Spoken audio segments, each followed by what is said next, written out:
할렐루야. 오늘 우리에게 주신 하나님의 말씀은 사도행전 2장 22절에서 24절입니다. 사도행전 2장 22절에서 24절입니다. 받들어 봉독하겠습니다. 이스라엘 사람들아, 이 말을 들으라. 너희도 아는 바와 같이 하나님께서 나사렛 예수로 큰 권능과 기사와 표적을 너희 가운데서 베푸사 너희 앞에서 그를 증언하셨느니라. 그가 하나님께서 정하신 뜻과 미리 아신 대로 내준 바 되었거늘 너희가 법 없는 자들의 손을 빌려 못 박아 죽였으나 하나님께서 그를 사망의 고통에서 풀어 살리셨으니 이는 그가 사망에 매여 있을 수 없었음이라. 아멘. 잠시 기도하겠습니다. 아버지 하나님, 은혜와 사랑을 감사드립니다. 오늘도 사랑하는 성도들이 주님 앞에 모여 함께 예배드리는 귀하고 복된 시간을 주셔서 감사드립니다. 아버지 하나님, 오늘 이 자리 가운데 하나님의 말씀의 은혜가 있게 하여 주셔서 사랑하는 성도들이 성경의 말씀을 깨닫게 하여 주시고 그 말씀을 통하여 하나님의 마음을 헤아리며 하나님의 뜻이 무엇인지를 이해할 수 있는 복된 시간 될 수 있도록 인도하여 주시옵소서. 그래서 아버지 하나님, 우리가 이 땅을 살아가는 동안 헛된 것에 마음을 두지 아니하고 하나님의 뜻대로 살아 하나님의 기쁨으로 장차 큰 은혜와 상을 받는 복된 성도들이 될 수 있도록 주장하여 주시옵소서. 하나님께서 이 시간에 함께 하실 줄 믿습니다. 저희들의 마음 가운데 하나님 은혜를 더하여 주시옵소서. 감사를 드리며 예수님의 이름으로 기도하였습니다. 아멘. 아멘. 하나님의 말씀 함께 묵상하도록 하겠습니다. 오늘 십자가를 경험하라. 우리가 흔히 책의 제목으로도 또 여러 설교를 통해서도 십자가를 경험하라 라는 그런 메시지를 자주 듣게 됩니다. 그런데 막상 십자가를 경험한다는 것이 무슨 뜻인가, 그것을 옳게 이해하지 못하고 막연하게 생각하는 경우가 많이 있는 것 같습니다. 그래서 오늘 영상을 통해서 하나님 말씀을 전하게 되었지만 이 시간을 통해서 십자가를 경험한다는 것이 무엇인가 다시 한번 성경적으로 여러분과 함께 생각하며 확인하고자 합니다. 이 말씀이 자주 언급되는 것은 십자가를 경험한다는 것이 그리스도인에게 정말 중요한 메시지이고 그리고 가장 기본적인 신앙의 바탕이기 때문일 것입니다. 그래서 이것을 잘 이해하는 것, 그리고 또 이것이 무엇인지를 알고 또 이것에 대하여서 우리가 노력해가는 것이 무엇보다도 신앙의 기본기에 있어서 중요한 것이라고 하겠습니다. 오늘 말씀을 통해서 함께 은혜가 되는 시간이 되었으면 좋겠습니다. 우리가 알거니와 예수님께서는 세상 가운데 계실 때 단 한 줄의 글도 책으로 남기지 않으셨습니다. 성경에 나와 있는 이 말씀을 예수님의 말씀이라고 우리가 읽었지만 그러나 정작 예수님께서 쓰신 글은 하나도 있지 않거든요. 그렇다고 예수님이 글자를 모르신 분은 아니었습니다. 신약성경의 저자들은 예수님께서 손으로 글씨를 쓰셨다는 그런 언급을 우리에게 보여주고 있습니다. 그럼에도 불구하고 예수님께서는 책을 우리에게 남기지 아니하셨죠. 때문에 우리가 읽는 그 예수님의 이야기는 모두 다 예수님의 제자들을 통하여 기록된 것입니다. 오늘날과 달리 고대에는 말은 서민적이지만 글은 귀족적이었습니다. 다시 말하면 자기 입을 가지고 떠드는 건 누구나 할 수 있는 일이지만 자기 말을 글로서 쓴다는 것은 굉장히 고급스러운 그리고 존귀한 일로 그렇게 여겨졌습니다. 글을 쓰는 능력을 가진 사람도 귀했을 뿐더러 글을 담아내는 도구조차도 귀했기 때문입니다. 그래서 양피 혹은 파피루스 같은 것을 도구로 이제 종이로 삼아서 글을 남겼는데요. 양피지라는 것은 그 말 그대로 양의 가죽이죠. 양의 가죽을 얇게 문두질해 가지고 거기다가 이제 글을 써서 남겼고요. 그 다음에 이제 파피루스는 고대 그 이집트에서 발명되었던 독특한 종이 문화죠. 그래서 이제 파피루스에 사용되어지는 그 갈대가 있다고 그러는데 그 갈대를 갖다가 이제 얇게 펴가지고 그 위에다가 글씨를 써서 기록을 남기는 그런 기록을 가졌습니다. 그 다음에 그 고대 중국에서는 대나무를 쪼개서 거기다 책을 만들었다고 그러고요. 이 대나무 책은 거의 고대 이집트에서도 많이 있었던 것으로 알려지고 있습니다. 아무튼 간에 이러한 글을 쓰는 도구들은 모두 다 비싸고 귀했지요. 글을 재민삼아 흥미로 쓰는 일은 고대 사회에서는 거의 불가능했습니다. 그렇기 때문에 글을 쓴다는 것은 매우 책임감 있는 일이었죠. 그리고 굉장히 신중을 기해야 하는 일이었습니다. 많은 고민 속에서 한 자 한 자 그렇게 써야 됐습니다. 교회가 아직 핍박의 그늘에 있었을 때 왜 예수님의 제자들은 그리고 그 예수님의 제자들의 제자들은 예수님의 이야기를 글로 쓰지 않을 수 없었을지 우리는 사도행전의 이야기를 좀 자세히 읽어보면 이해를 할 수 있습니다. 이제 그러니까 기록이라는 것이 그러니까 당시 예수님의 제자들이 사회적인 출신이 아주 귀족적이라서 글을 쓰는데 익숙했던 사람들은 아니거든요.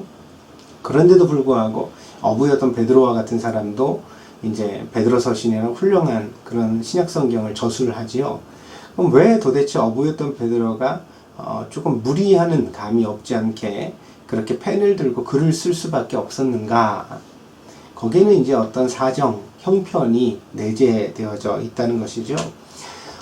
이렇게 신약의 저자들이 신약 성경의 내용을 기록할 수밖에 없었던 것은 물론 하나님의 신적인 감동에 의해서겠지만 그래서 이제 하나님께서 그것을 쓰고 싶어하는 열정, 열망 그리고 내용들을 갖다 주셨기 때문에 그 감동 속에서 성경이 저작되어지게 되지요. 그러나 이런 내적인 소명뿐만 아니라 외적인 환경도 또한 작용하고 있었다는 거죠. 그것들을 우리가 한번 그 사도행전을 읽으면서 생각해 볼 수가 있습니다. 첫째로 예수님의 제자들은 그러니까 예수님의 이야기를 쓰지 않을 수 없는 감동을 가지고 있었다는 사실입니다. 사도행전의 시작은 예수님께서 승천하시면서 내 증인이 되라 라고 말씀하시는 명령으로부터 시작되어집니다. 오늘날 이 명령이 많은 그리스도인들에게 어떤 무거운 책무로 받아들여지고 있는 것을 알고 있습니다. 그러나 1세기 당대에 있었던 제자들에게는 이것은 무거운 책임이라기보다는 어떤 감동이었던 거죠. 예수님께서 많은 사람들이 보는 가운데서 하늘로 올려가시면서 그 사람 하나하나에게 바로 예수 그리스도의 증인이 될 것을 명령하시는 그런 장면. 그것은 이제 그것을 목격했던 사람들 그리고 또 그것을 전해 들었던 사람들에게 그렇다면 내가 어떻게 하면 예수님의 증인이 될 것인가 라는 고민을 당연히 던졌을 것입니다. 그 고민 속에서 이제 신약 성경은 기록으로 나타나게 되어지는 거죠. 그래서 우리가 신약 성경이 27권의 그런 단편들로 이루어진 것을 알고 있습니다만 사실 1세기 당대에는 훨씬 더 많은 기록들이 있었습니다. 많은 제자들이 각기 다 자기의 어떤 감동대로 소견대로 이제 나름 복음서를 쓰고 편지를 쓰고 그랬던 거죠. 그 중에서 이제 정말 우리가 하나님의 감동으로 되어진 사도적 권위가 있는 책을 이제 따로 받아들여서 신약 성경 정경으로 받아들이게 되어진 것입니다. 사랑을 하면 시인이 된다는 말처럼 제자들은 예수님을 목격하고 예수님의 명령을 들었던 그 감동 속에서 기록하지 않을 수 없는 뭔가를 써서라도 남기지 않을 수 없는 그런 어떤 강한 마음속에 감동이 있었다는 사실을 우리가 알 수 있겠습니다. 또 한 가지 두 번째 신약 성경을 기록하게 된 두 번째 원인은 그런 감동에도 불구하고 교회가 핍박 가운데 놓여 있었다는 사실입니다.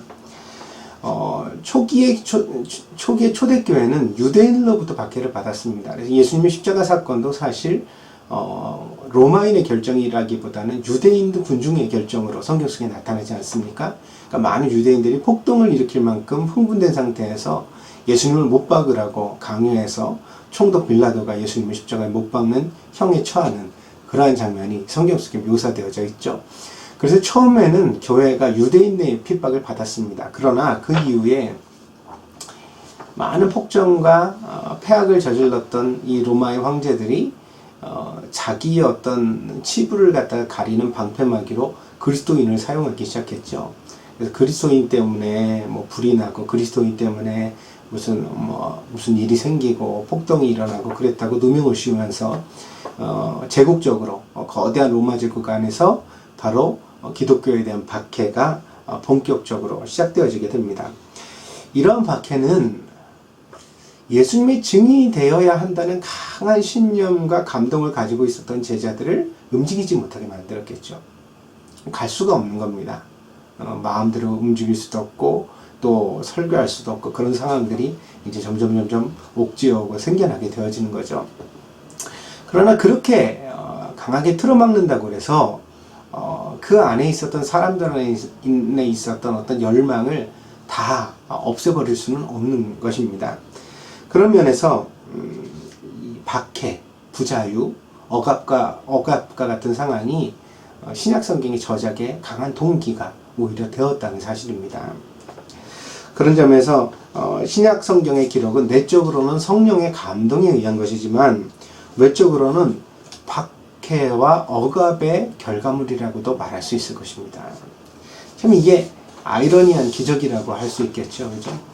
만약에 자유롭게 설교할 수 있는 상황이었다면 아마 초대교회의 기록보다는 훨씬 더 이후에 기록이 생겨나지 않았을까 그런 생각이 해봅니다. 그래서 비근한 예로서 불교의 예를 한번 들어본다면 석가모니도 역시 아무런 경전을 남기지 않았죠. 도라는 것을 이제 마음으로 전해야 된다. 뭐 이렇게 그 가르침을 주고 사람들에게 이제 설법을 했다고 그럽니다. 그런 다음에 그 제자들, 그러니까 석가모니 제자들조차 사실은 별다른 불경은 그리 많이 남기지 않았습니다. 별로 기록이 없죠. 그러다가 불경이 많아지게 되는 것은 그 이후에 이제 한 300년, 400년이 지난 다음서부터 이제 불교가 본격적으로 포교되어지고 막 그렇게 되어지면서 이제 그 어떤 불경의 필요, 이런 그 석가모니의 가르침을 정리할 필요가 생겨나면서 불경이 생겨나게 됩니다. 그래서 이제 당대의 기록이 굉장히 부실하죠. 사실은 그 모든 것들은 상상의 결과물이라고 말할 수 있을 만큼 불교 경전의 역사를 살펴보면 석가모니와 손이 잘 닿지 않는 그런 것을 발견할 수가 있습니다. 그에 반하여서 이제 성경은 아주 독특하죠. 왜냐하면 예수님 바로 당대에 예수님께서 직접 기록을 남기진 않으셨지만 바로 요한이라든가 마태라든가 예수님과 아주 친밀하게 지냈던 베드로라든가 그런 사람들이 직접적으로 예수님의 이야기, 그 가르침에 대한 기록을 남겨서 오늘날 우리가 가지고 있는 기독교 성경이 되어져 있다는 사실입니다. 그다음에 이것이 어떻게 이렇게 되어졌는가? 당시 처음에 교회에는 그렇게 교세도 많지 않고 성교에 대한 것도 그렇게 명백하지 않았는데도 불구하고 어떻게 이렇게 그 기독교는 말씀의 기록에 어떤 역사를 가질 수가 있게 되었는가 생각해 볼 수 있습니다. 그것이 바로 아이러니하게도 박해 때문이라는 거죠. 교회가 박해를 받으면서 마음대로 갈 수도 없고 그리고 마음대로 만날 수도 없고 그래서 뭐 빌립보서 같은 경우도 사도 바울이 로마의 감옥에서 쓰지 않습니까? 만약에 사도 바울이 빌립보를 마음대로 갈 수 있는 환경이었다면 빌립보서는 기록되지 않을 수도 있는 거죠. 뭐 디모데서도 그렇고요. 뭐 그런 것입니다. 그래서 이 박해가 오히려 성경을 기록하게 만드는 외적인 조건으로 강력하게 영향을 미쳤다는 것입니다. 이렇게 절박한 상황이기 때문에 또한 성경이 가진 어떤 신적 권위를 확인하게 만드는 증거도 되어줍니다. 왜 그렇습니까? 이렇게 부자유한 환경이기 때문에 사도들이 다 같이 모여서 성경의 기록 방향을 같이 의논한다거나 사실은 불교에 있어서는 그랬거든요. 그 제자들이 서로 자기의 가르침을 계속 리바이벌하고 나누고 토의하고 뭐 그런 과정에서 불경이 각기 특색 있게 이제 저작되고 기록된 것을 이제 볼 수가 있는데 신약 성경은 그렇지 못하다는 거죠. 그러니까 다 다들 선교를 위해 뿔뿔이 흩어지고 예수님의 12제자 그 중에서 이제 가룟 유다는 중간에 탈락하고 그 이후에 새로운 제자를 들였습니다만 사실 성경 기록상으로는 그 12번째 위를 차지하는 것은 사도 바울이죠. 근데 이 모든 사도들이 전부 다 선교지에서 순교합니다. 그러니까 순교한다는 것은 굉장히 핍박받는 상황을 갖다 말해주지요. 그렇기 때문에 이제 마음대로 만나거나 집회할 수 있는 여건도 사실 되지 않았던 것입니다. 그런데도 불구하고 신약 성경이 통일성을 가진다는 것입니다. 다양한 저자들에 의해서 다양한 환경 속에서 각기 말을 했지만 그러나 그 모든 말씀이 하나의 뜻으로 모아진다는 것. 이것을 볼 때 우리가 이 성경과 같은 책은 세상에 없다. 인간 저자에 의한 책이 아니라 이것은 신적 감동에 의한 하나님의 말씀으로서 우리에게 주어진 책이라는 것을 확인하는 어떤 역사적 사실이 되어지는 것입니다. 성경은 하나입니다. 현대 과학이 성경을 단어와 단어로 분해하고 문자와 문자로 다시 분해하고 심지어 점 하나까지 뒤집어 보았습니다. 그러나 성경은 연구하면 할수록 마치 한 몸과 같이 한 목소리, 한 뜻, 한 신앙으로 연결되어져 있습니다.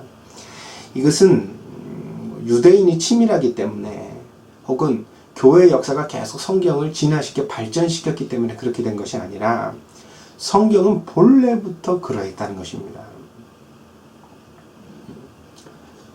이게 하나님이 하신 일인 거죠. 그래서 어떤 성경학자는 말하기를 인류의 역사 속에 가장 큰 기적은 성경이다 이렇게 말한 그 기억이 있는데 참 타당한 지적입니다. 그 어떤 기적도 사실 우리에게 보존되어져 있는 한 권의 성경과 비견할 수 있는 것은 없습니다. 성경은 그 처음서부터 이제 그 하나님께서 간섭하시고 우리에게 주신 말씀이라는 것을 다시 한번 확고하게 신뢰할 수 있는 그러한 내용들을 우리에게 보여주고 있습니다. 그렇다면 이 위대한 하나님의 말씀 성경에 있어서 가장 핵심은 무엇일까요? 우리가 신약을 보통 신약과 구약으로 나누는데 구약은 이제 그림자, 올 것에 대한 모형이라고 우리가 지칭을 하고요. 신약은 실체, 신약에서 가장 중요한 내용은 바로 그리스도, 예수님에 대한 거죠. 그래서 하나님의 아들이 세상에 우리를 위하여 오셨다. 근데 이제 오셨다는 말이 내포하고 있는 의미도 좀 더 면밀하게 살펴본다면 그분은 우리를 위해 십자가에 달려 죽으시려고 오셨다. 이제 성경이 이렇게 말합니다. 그래서 성경의 가장 핵심적인 인물은 그리스도이고 그리고 가장 핵심적 사건은 십자가라고 할 수 있습니다. 신약 성경의 3분의 1 정도가 이제 복음서인데요. 이 복음서의 내용에 있어서도 대부분을 그것도 역시 한 3분의 1 정도 되는 것 같습니다만 그것이 이제 하나의 사건, 십자가에 집중되어져 있다는 사실입니다. 예수님께서 십자가에 달려 죽으시고 장사한 지 사흘 만에 다시 부활하셨다. 이것을 이제 설명하고 이것에 대하여 입증하고 이것에 대하여 확신을 주는 그런 내용이 이제 신약 성경에 있어서 가장 핵심적인 부분이라고 하겠습니다. 처음 교회가 시작될 당시에는요, 십자가보다는 부활이 훨씬 더 핵심적 메시지였습니다. 당시 십자가는 사람들에게 혹독한 사형의 도구로 여겨졌기 때문입니다. 그래서 십자가를 노래하거나 기념하는 것은 왠지 부자연스러운, 왜요? 그건 사형수를 죽이는 사형틀이었으니까요. 그래서 이 십자가라는 말이 사실은 초대교회 성도들에게 그렇게 익숙한 것은 아닙니다. 때문에 우리가 전해 듣는 베드로 설교 등에 보아도요, 십자가에 대한 언급이 있지만 간접적이고 십자가라는 단어 자체를 잘 사용하지는 않습니다. 근데 이 십자가를 교회의 어떤 상징으로 아주 강력하게 주장하고 나선 분이 바로 사도 바울입니다. 사도 바울은 예수님의 부활만큼이나 죽음에도 어떤 하나님의 섭리와 작정이 있다는 것을 확신했고요. 그래서 그것을 묵상하면서 예수님의 죽음이 우리에게 어떻게 연결되어지는가?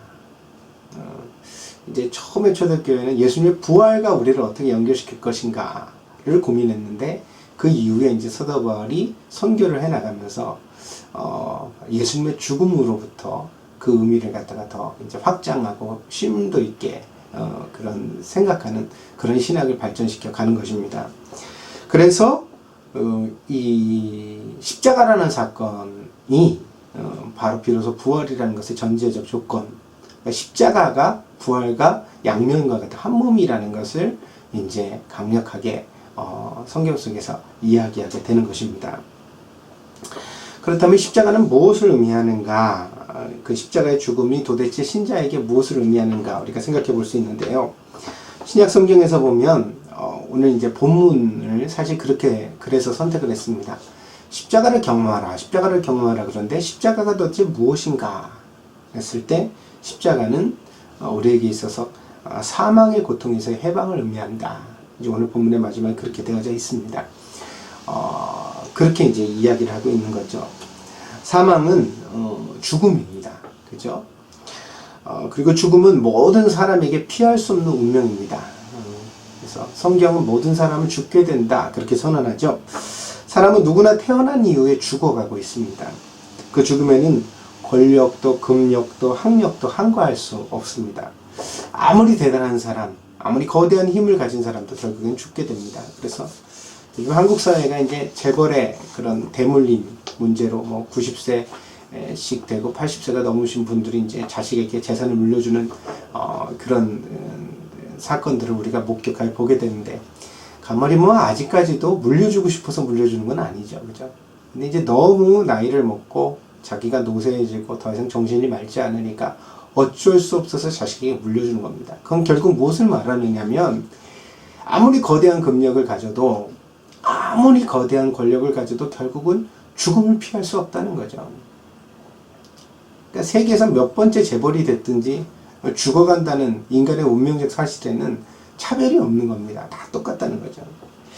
근데 이 죽음은 그냥 찾아오는 법이 없습니다. 죽음은 다양한 이유들과 함께 찾아오는데, 그것이 질병이든 사고이든 엄청난 비극과 불행이든 절망이든 또 폭력이든 심지어 노화와 쇠약해지는 것이든 간에 결국은 죽음에 이르게 하는 어떤 이유를 가지고 있다는 사실입니다.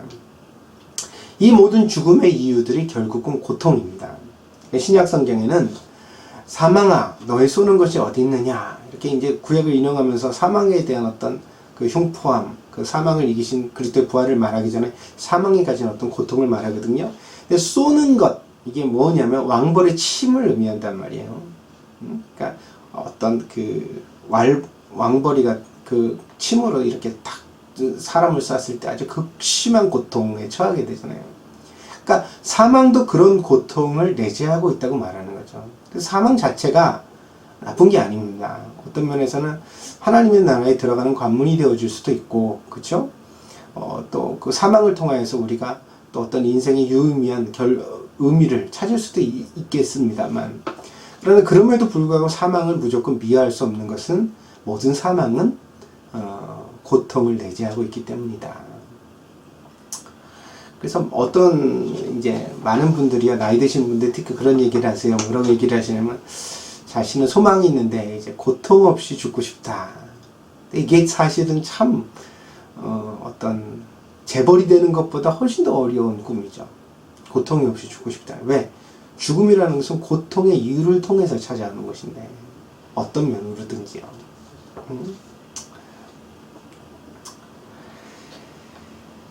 그래서 성경은 사망의 이제 두 가지 가장 큰 특징으로 그것을 말합니다. 모든 사람이 피할 수 없는 운명이다. 모든 사람은 죽게 된다. 그렇게 말하고요. 두 번째는 사망에는 고통이 따른다. 이렇게 말합니다. 그래서 이것은 인간의 운명에 있어서 아주 절망적인 상황이죠.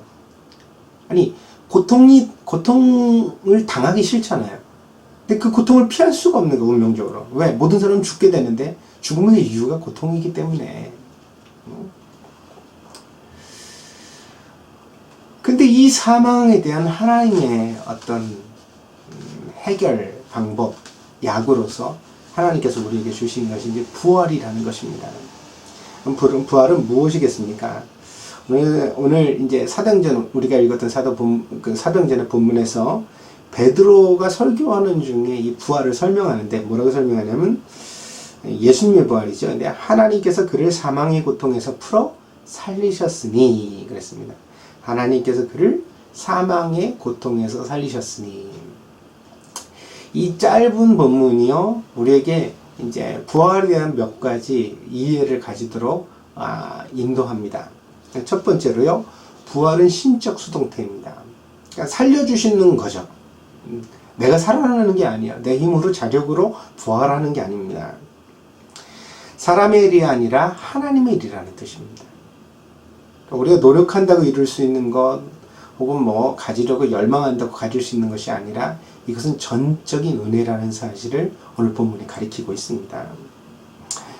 하나님께서 우리에게 주셔야 되는 은혜다. 먼저 이제 부활에 대한 첫 번째 이해를 가질 수 있고요. 두 번째, 부활의 시작점은 예수님이라는 것입니다. 하나님께서 그를 사망에서 살리셨어요. 왜?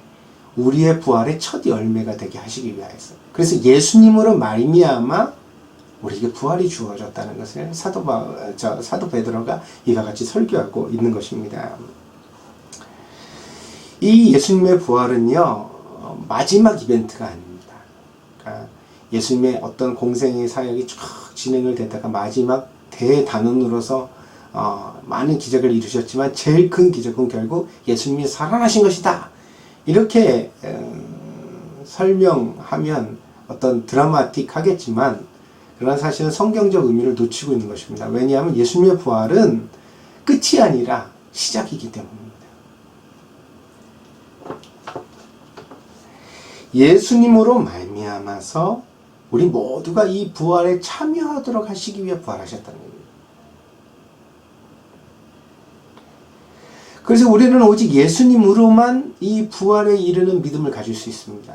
다른 것으로 안 됩니다. 사도행전에서 다른 이름이 없다라고 주장하는 바가 그렇습니다. 그러니까 예수님을 믿는 믿음으로만 우리가 부활에 들어갈 수 있다는 것입니다. 자, 기억합시다. 첫 번째, 부활은 뭐라고요? 신적 수동태, 하나님의 일이라고. 우리가 할 수 있는 일이 없어요. 두 번째, 부활은 반드시 예수님을 통해, 그죠? 예수님으로 말미암아 우리에게 주어지는 은혜라는 것입니다.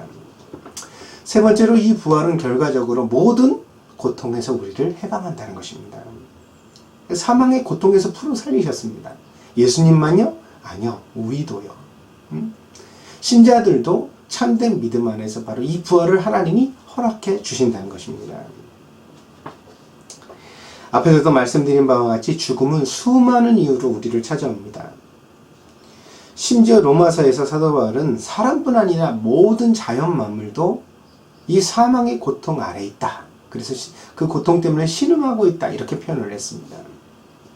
그렇다고 한다면 이 부활이라는 것은 고통에서의 해방으로서 주어지는 하나님의 부활이라는 것은 신자만 사모하는 것이 아니라 사실은 온 우주가 온 만물이 열망하고 사모하고 있는 어떤 희망이라는 것이죠. 그래서 우리가 신자가 부활에 동참하는 것은요 선택적, 옵션적 문제가 아닙니다. 이것은 우리가 반드시 해야 되는데 이것은 우리뿐만이 아니라 모든 만물을 위해서 하나님의 뜻의 성취를 위해서 반드시 이루어야 되는 그런 신앙적 과제, 목표라고 하겠습니다. 물론 그것을 우리가 이룰 수 있는 것은 아니라는 것, 하나님의 은혜로 이루어진다는 사실을 다시 한번 기억해야 되겠습니다.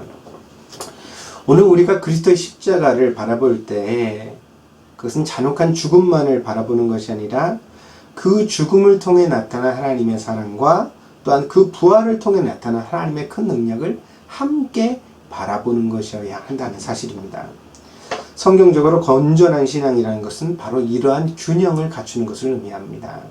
그래서 죽음과 부활이라는 균형을 갖춰가는 것이 바로 우리의 건강한 신앙의 어떤 지향할 목표, 어떤 바람직한 모습이라고 하겠습니다.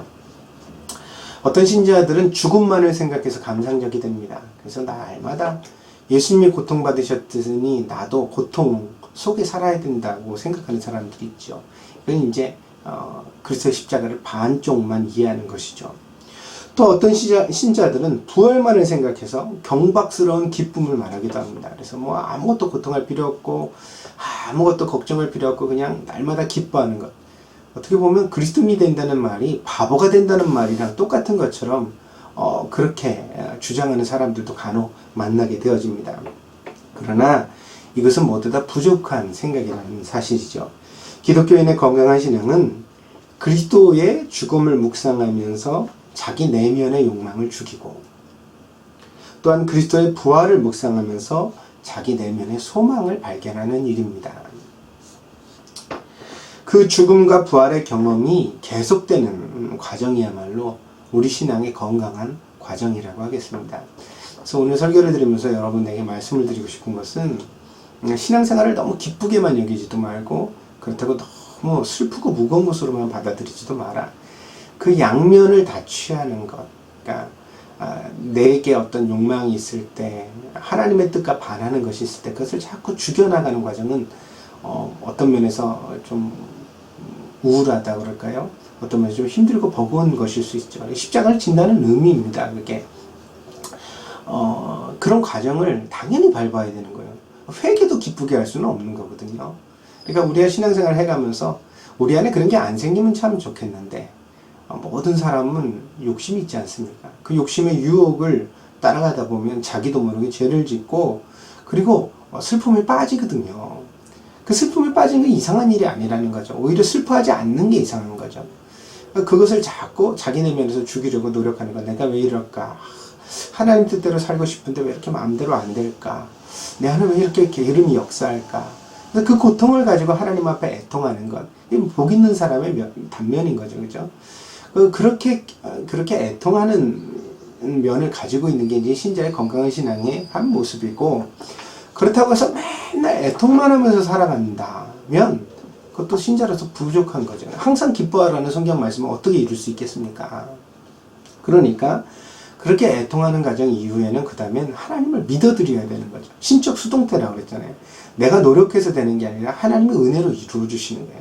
그래서 내가 부활할 것을 믿고, 다시 말하면 내가 지금 많이 부족하지만 그래도 나를 아직 버리지 아니하시고 은혜를 주시고 오늘도 교회로 이끌어서 이렇게 하나님 말씀을 듣게 하시는 하나님의 은혜가 있으니까 이 은혜가 나의 죄성보다 그리고 내 안에 있는 욕망보다 훨씬 더 크고 강력해서 결국에는 나를 하나님의 형상으로 빚어가실 것이다. 그 소망을 믿으라는 것입니다. 그 소망의 믿음 가운데서 과거를 정리하고 오늘을 새롭게 시작할 수 있는 것. 과거에 발목 잡혀서 그냥 옛날의 고통에 헤어나지 못하는 게 아니라 과감하게 그것을 청산하고 버리고 잠시 내가 슬퍼하며 하나님 앞에 회개하고 정말 고통했지만 그러나 이제 미래를 향하여서 하나님 나라를 향해서 굳건하게 걸어갈 수 있는 신자가 되는 것, 그것이 바로 건강한 신앙의 모습이라고 하겠습니다. 이것이 모든 그리스도인들이 십자가를 경험해야 한다는 말의 의미입니다. 십자가를 경험한다는 것은 십자가에 대한 지식을 습득하거나 신비한 영적 경험 가운데서 십자가를 보게 되는 것이 아닙니다.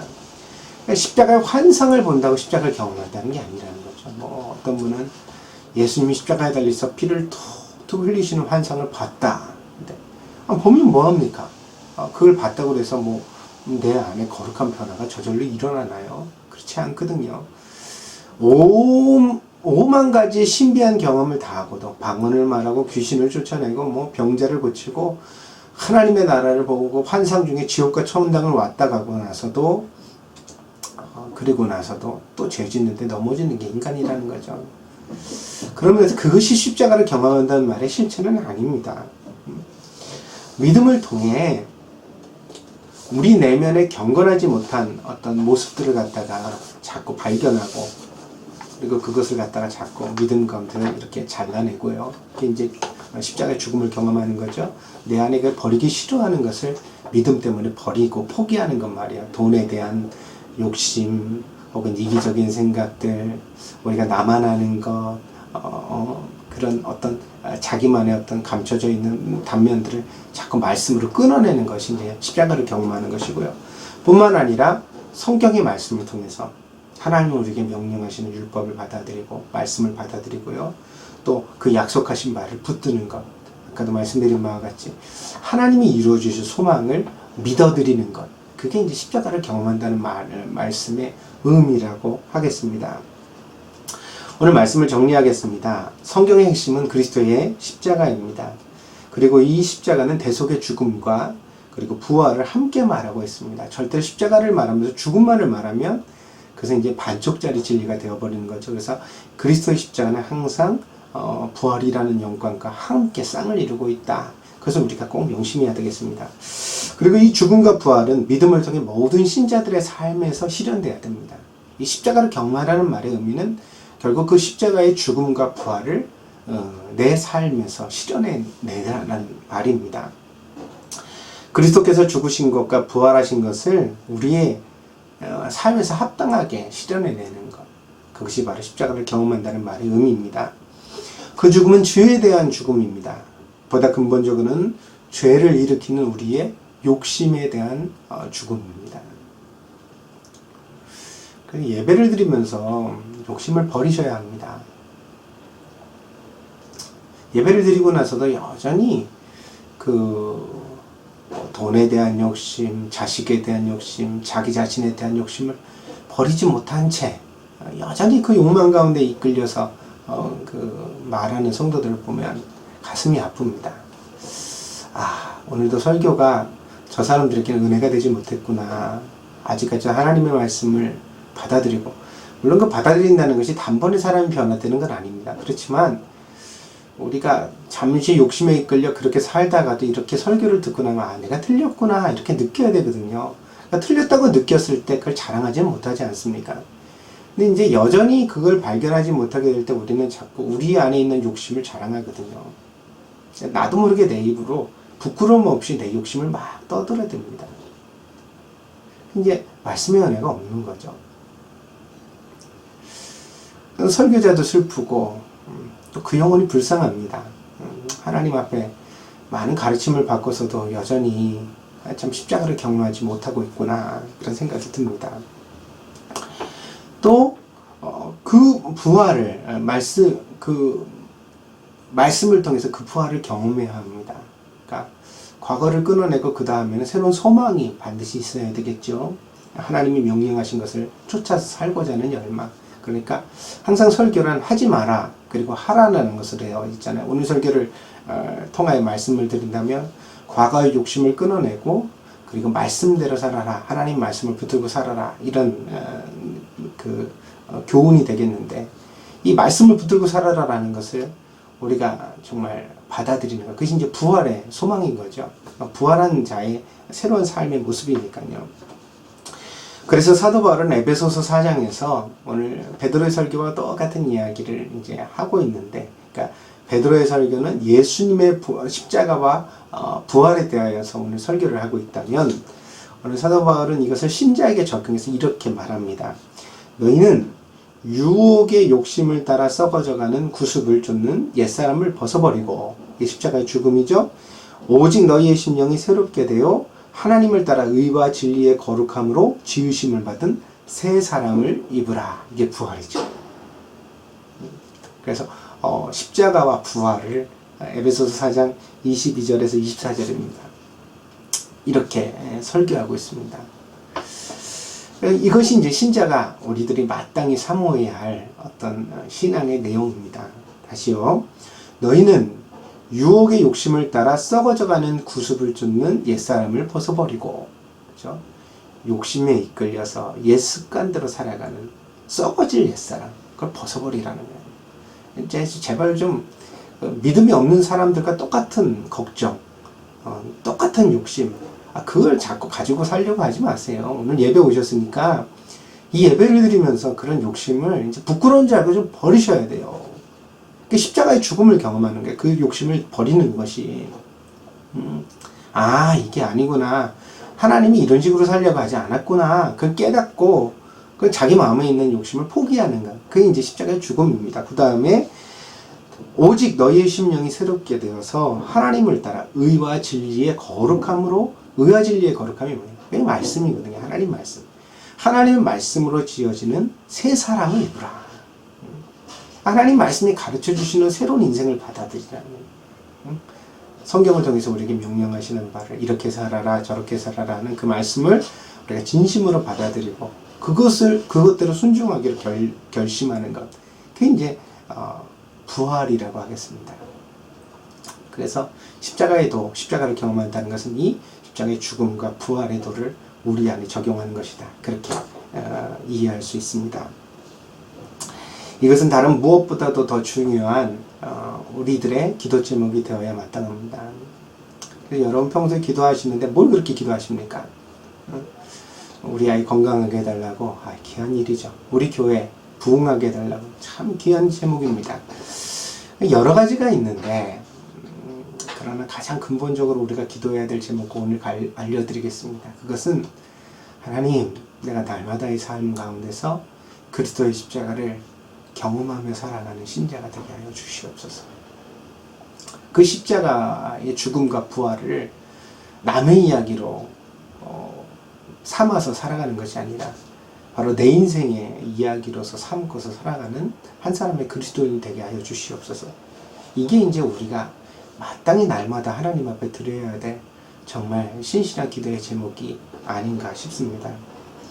함께 기도하며 사모하여서 성령의 은혜 가운데 날마다 십자가를 경험하는 우리 동경 드림교회가 되기를 바랍니다. 그래서 그 십자가의 경험 속에서 저와 여러분들의 신앙이 날마다 뿌리가 깊어지고 더 견고하고 확실해져서 이 흔들리는 세상 가운데서도 하나님의 기쁨이 되는 한 사람의 그리스도인으로 살아갈 수 있게 되어지기를 간절히 바랍니다. 헛된 세상의 욕심에 마음 두지 말고 십자가의 은혜를 사모합시다. 그리스도의 십자가를 바라보는 믿음이 저와 여러분의 인생 가운데 변함없이 늘 계속되어지기를 간절히 축복드립니다. 기도하겠습니다. 하나님 감사합니다. 오늘도 귀한 은혜 가운데서 사랑하는 성도들과 함께 십자가를 경험하라는 제목으로 우리가 십자가를 경험한다는 것이 무엇을 의미하는지를 풀어 함께 살펴보았습니다. 말씀의 은혜가 사랑하는 성도들에게 임하게 하여 주셔서 하나님, 정말 흔들리는 세상 가운데 우리가 바라보고 붙잡아야 할 것은 오직 그리스도의 십자가 외에는 없는 줄 압니다. 이 십자가의 도가 사랑하는 성도의 가슴 속에 깊이 다가오게 하여 주시고 견고하게 설 수 있도록 축복하여 주시옵소서. 그리하여서 이 십자가의 도를 통하여 사랑하는 성도들이 더욱더 성숙하고 아름다운 신앙으로 나아갈 수 있도록 축복하여 주시옵소서. 하나님, 이번 일주일도 십자가를 경험하는 날마다의 삶이 되게 하시기를 원합니다. 어떤 삶의 환경과 형편에서라도 정말 십자가를 경험하는 은혜가 날마다 우리 성도들에게 나타날 수 있도록 축복하여 주시옵소서. 감사를 드리며 모든 말씀 예수 그리스도의 이름으로 기도하였습니다. 아멘. 수고하셨습니다. 감사합니다.